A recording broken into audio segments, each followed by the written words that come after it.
There's a moment before the trumpets, before the dust, before the charge, when every man on that field feels the same thing. Not fear, not courage, a stillness so sharp it cuts the noise out of the world. The Knights Templar knew that moment intimately. They built their entire existence around it. Steel in the hand, vow in the chest, and a face that gave nothing away. And if you think this is a dusty medieval story about castles and crosses, you've missed the deeper truth. The Templar mindset is not about swords. It's about leverage. It's about living in a way where your presence bends outcomes without raising your voice, where your silence moves money across continents, and your self-control terrifies people who mistake noise for power. You've been taught to chase permission, to explain your plans, to beg for certainty. The Templars inverted that. They made themselves the permission. They built a life where yes and no came from their own code, not from a crowd. And what I'm going to show you is how that old blueprint, those vows, symbols, roots, and rituals map perfectly onto your modern battles, boardrooms, timelines, relationships, the endless digital coliseum. If you want to stop reacting and start deciding, if you want a presence that feels like a fortress, then you need to borrow the Templar spine. Let's begin at the gate you've been avoiding: identity.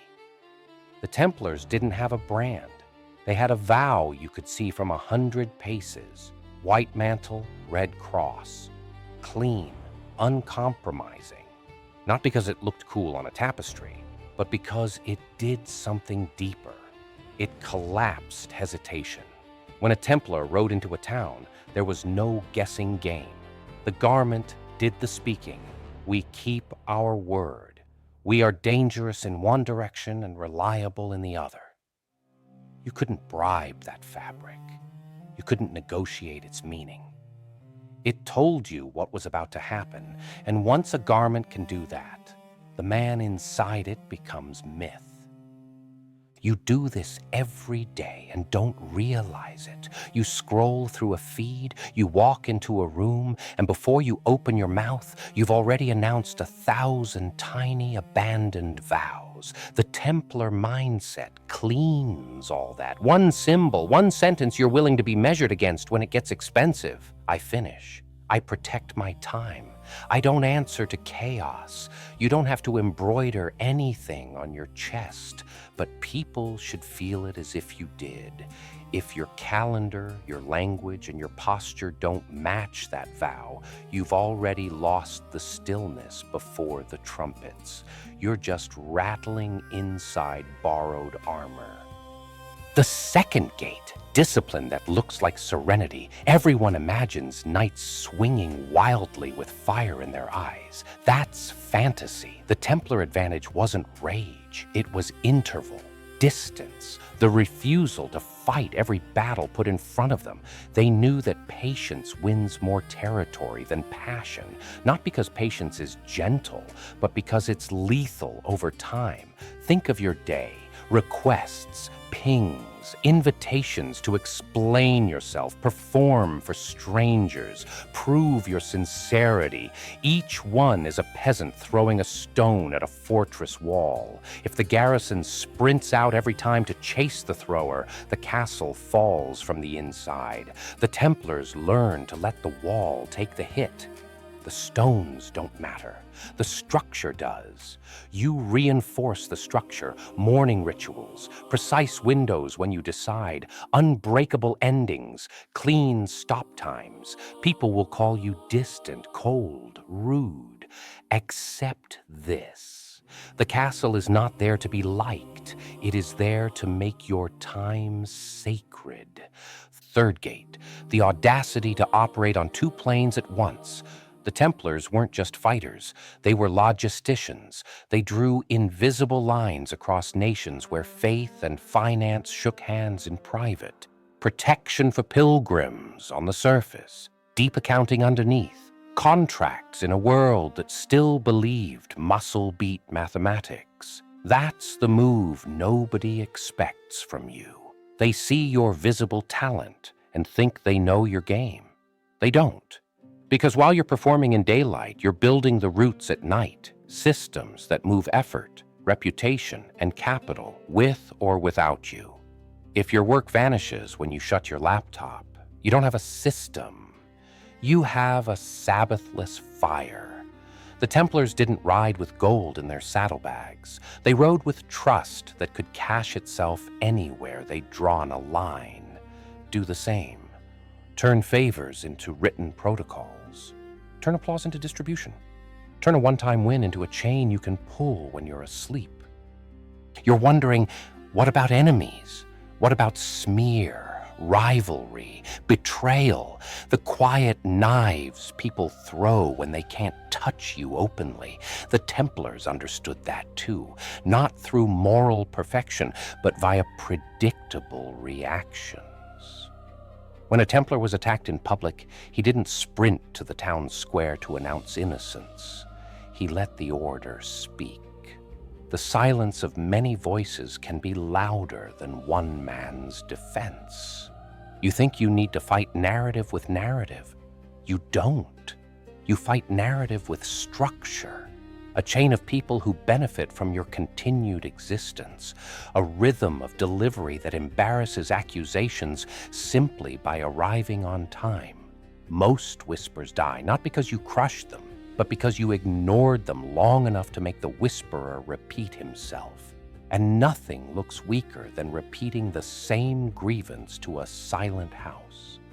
But the Templar mind goes further. Silence is only the first layer. The next layer is redirection. If someone questions your route, hand them the map calmly. Show me your route. This does two things. It turns an attack into a request for leadership, and it tests whether your accuser can carry the weight they demanded you carry. Most can't. They were betting on your defensiveness, not on their competence. And the few who can? Good. You just found a worthy ally to put at the front of the convoy. The fourth gate, austerity. Not the kind that parades itself with cheap heroics, but the quiet refusal to worship comfort. The Templars had rules, how they dressed, what they ate, when they could speak, how they slept. The point wasn't suffering, it was clarity. In modern language, this means you stop arguing with gravity. You reduce the number of maybes your day allows to survive. You make your environment say yes to your vow without asking you politely. People will tell you you're extreme. They're right. Extremes are how you bend the middle. If your life is designed by default, your enemy is the default. And defaults win because they never get tired.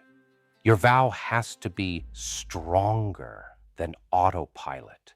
That's the only math that matters. Now, leverage. The Templar cross wasn't scary because it was pretty. It was scary because it meant consequence. You could touch a common man's cart and nothing would happen. You touch the Templar's cart and you're not fighting a man. You're fighting a network. They learned something that most of you run from. If your work doesn't accumulate, your battles never end. Accumulation is what makes a symbol heavy. The more clean deliveries you have, the more past promises you've kept, the less you need to argue about your next promise. Do you know why some people can say no without consequences? Because their yes is rare and historically sharp. If your yes means nothing, your no will be punished. Build a record that makes people pause before they test you. That pause is worth more than all your speeches. There's a legend you're carrying that will ruin you if you don't throw it down right now. That purity wins. That nice people finish first if the crowd is educated enough. The Templars didn't live in that fairy tale. They understood coalition. Often, the right move wasn't to pick a perfect ally. It was to pick the ally who needed them the most tomorrow. When you choose partnerships, stop asking who is perfect. Ask who is invested. Who loses something real if you fail? That's the man who will ride through the night. And if you think that's cynical, look at your own history. Who showed up? Not the one with the prettiest values poster, the one with a stake in the outcome. In your world, stakes look like skin in the project, a shared downstream metric, a contract with teeth, or a schedule that punishes drift. You don't need to become cruel. You need to become binding. This is where the Templar austerity meets modern persuasion. Your enemies try to bait you into the public brawl. Explain yourself. Clarify your intentions. Prove your goodness smile. You don't wrestle on wet grass. You redirect the fight to dry ground where the rules favor composure. Tell them to put it in writing. Ask for specific claims and timestamps. Shift emotion to evidence. Not because evidence always wins the internet, far from it, but because it builds a private file that outlasts the comment storm.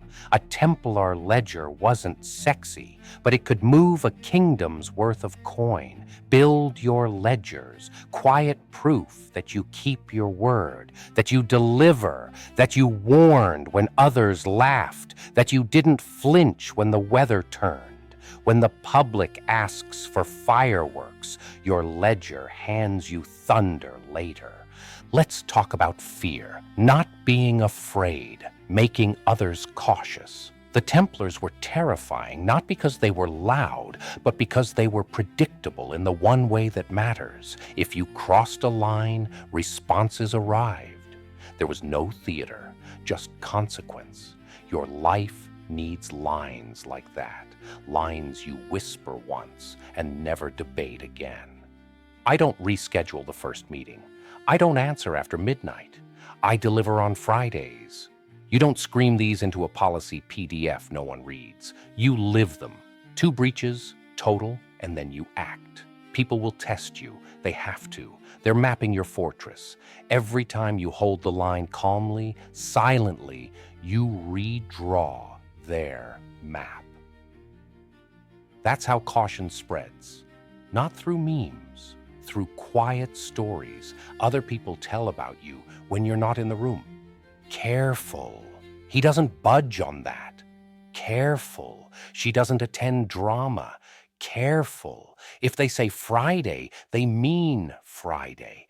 But the Templar path isn't only hard edges. There's a softness inside the steel that looks like mercy and is actually design, hospitality. Imagine arriving at a Templar house after days on a dangerous road. You find food, safety, a plan, and a man who isn't impressed by your riches or scared by your poverty. That feeling of a room run by adults changes people. They remember, they come back, they defend that room when others try to wreck it. This is your advantage in a world of volatile men. Be the room. Don't be another high-strung animal on the timeline. Be the place where agitation goes to calm down. The reward is not applause. It's the gravity you gain. The best allies don't join you because you shouted the loudest. They join because your air is clean. You're going to ask me about collapse. The Templars were powerful, and then they were not.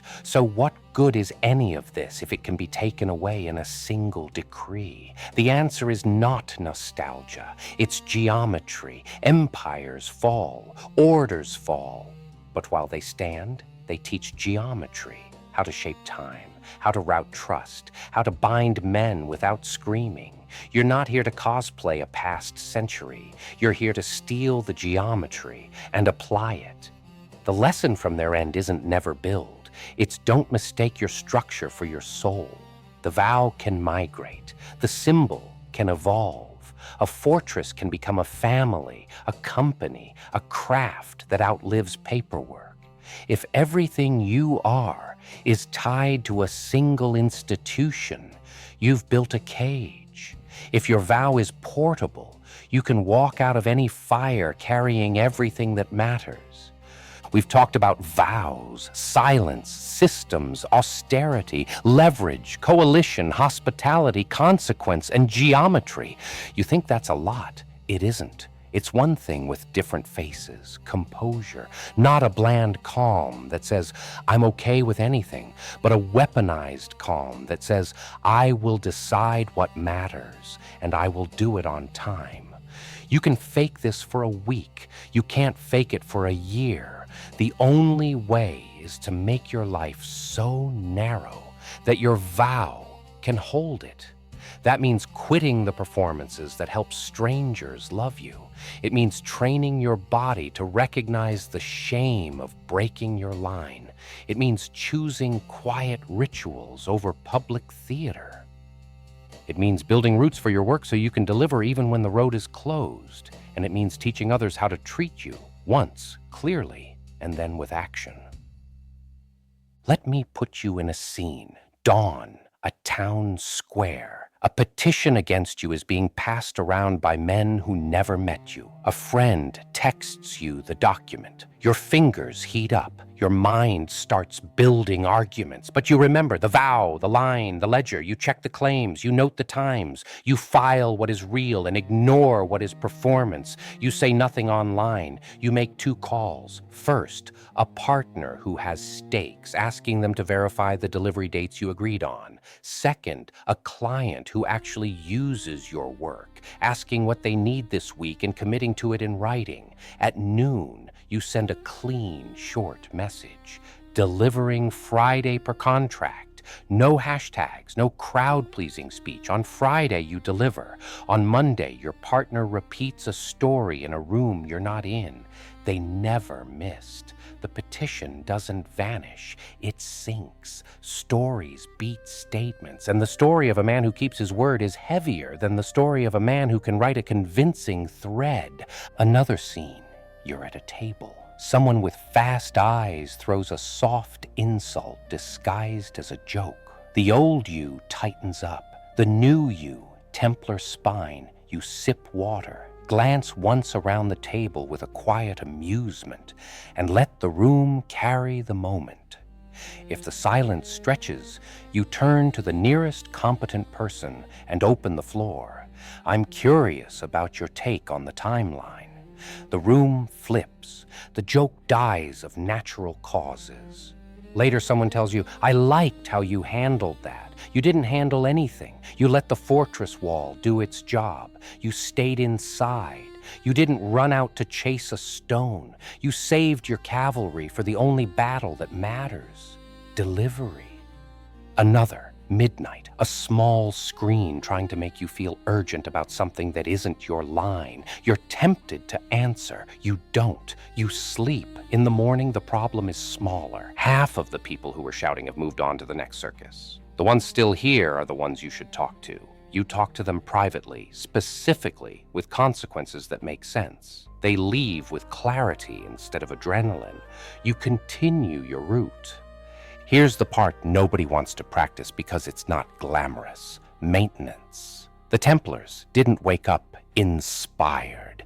They woke up inside a clock they had designed. If you leave your days up to motivation, you will do whatever your feelings tell you to do, which means you will do whatever someone else can make you feel. You are not building a mood. You are building a bell that rings whether you're happy or not. You write when the bell rings. You train when the bell rings. You deliver when the bell rings. And when you fall off, because you will, you don't spiral. You sweep. You repair. You ring the next bell. This is not rigid. It's forgiving. The bell doesn't judge you. It just rings. The magic is not in the intensity of one day. It's in the predictability of 100. The most intoxicating part of the Templar myth is not the sword or the symbol. It's the aura. The feeling that certain men had decided something so deeply that weather could not touch it. You can smell that aura in any century. A chef who sends back his own dish politely because it's not on standard, a surgeon who asks for the room to be quiet and every person obeys without resentment, a teacher who never raises her voice and never loses control. Aura is not charisma, it's consequence plus stillness. You can build it. People will try to name it for you: confidence, arrogance, control freak, monk mode, leader, and none of the names will matter because the underlying geometry will keep working. At the end of the road is the thing you think you want, a life where your name carries weight. Not because you've begged strangers to adore you, but because your vow pressed itself into time.